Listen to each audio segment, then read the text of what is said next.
Olá, galerinha do oitavo ano, tudo bem? Saudades. Tia Sandra tá morrendo de saudade de vocês. Espero que vocês estejam se cuidando, certo?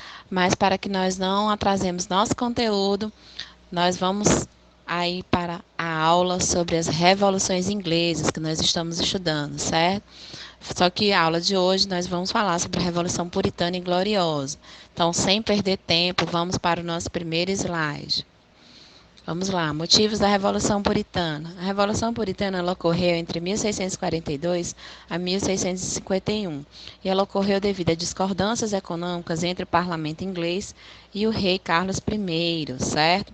Esses conflitos internos das classes sociais foram muito ruins. Por quê, tio? Porque acabam enfraquecendo, certo? O poder interno. Vamos dar uma olhadinha aí, ó. Conflitos internos das classes sociais cujos representantes do parlamento formavam a Câmara dos Lordes e a Câmara dos Comuns, certo?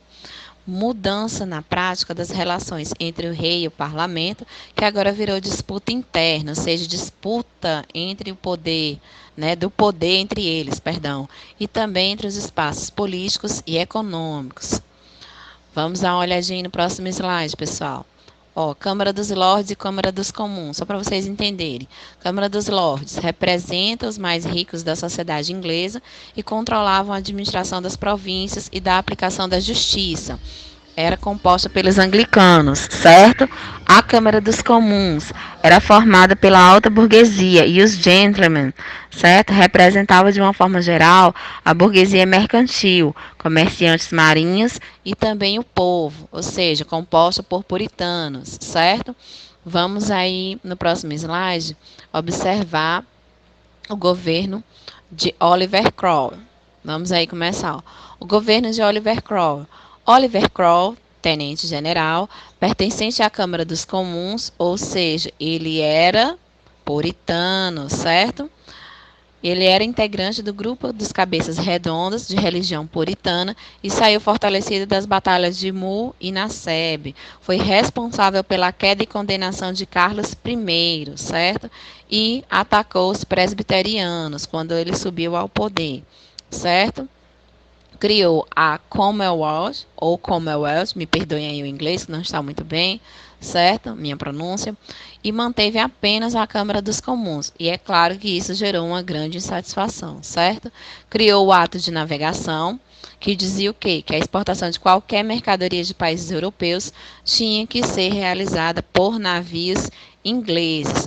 Só que Kroll tomou também algumas decisões impopulares. Vamos ver aí no próximo slide que decisões impopulares foram essas.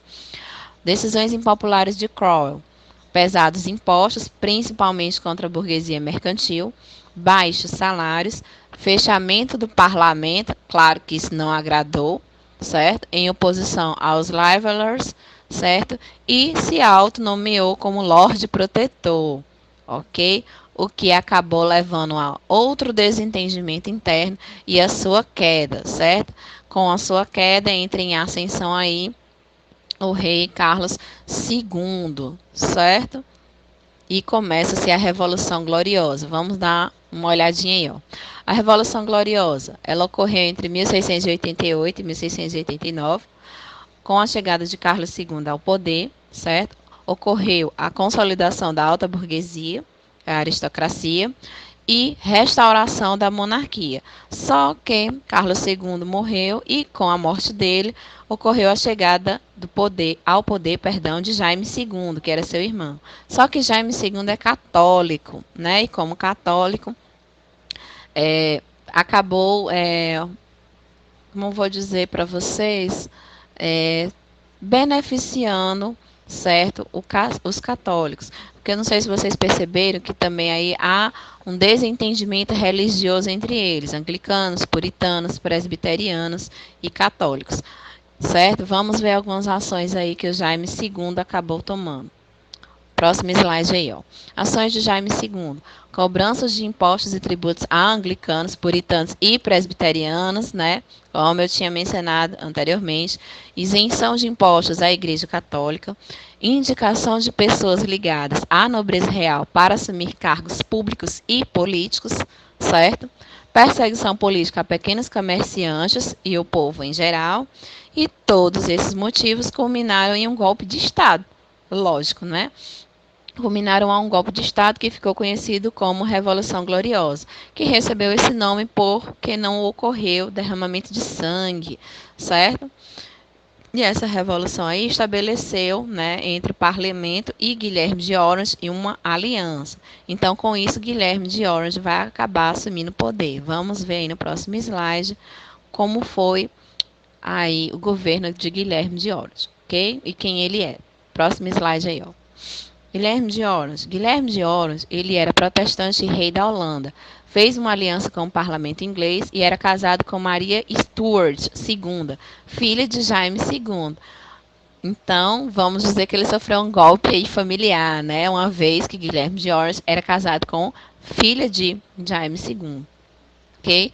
Estabeleceu uma monarquia parlamentar liberal, que foi um modelo do sistema atual do parlamento inglês, é o modelo do sistema atual do parlamento inglês, e ele foi responsável pela consolidação do poder da monarquia parlamentar, com a criação de duas leis. Vamos ver quais são elas no próximo slide.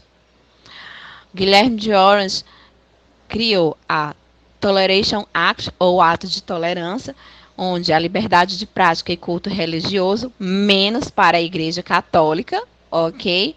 E a Bill of Rights, que é a Declaração de Direitos, que estabelece o quê? Estabelece um júri com a obrigação de aplicar um conjunto de leis elaboradas pelo parlamento. O rei nunca poderia aplicar ou julgar leis sem a permissão do parlamento, ou seja, ele não tem poder total, como nós já vimos antes, né, nas aulas anteriores, quando nós estávamos falando sobre a criação do parlamento inglês. E como vocês perceberam, esse sistema é o atual sistema de parlamento inglês, né, onde a monarquia lá reina, mas não governa sozinha, como vocês já sabem, ok?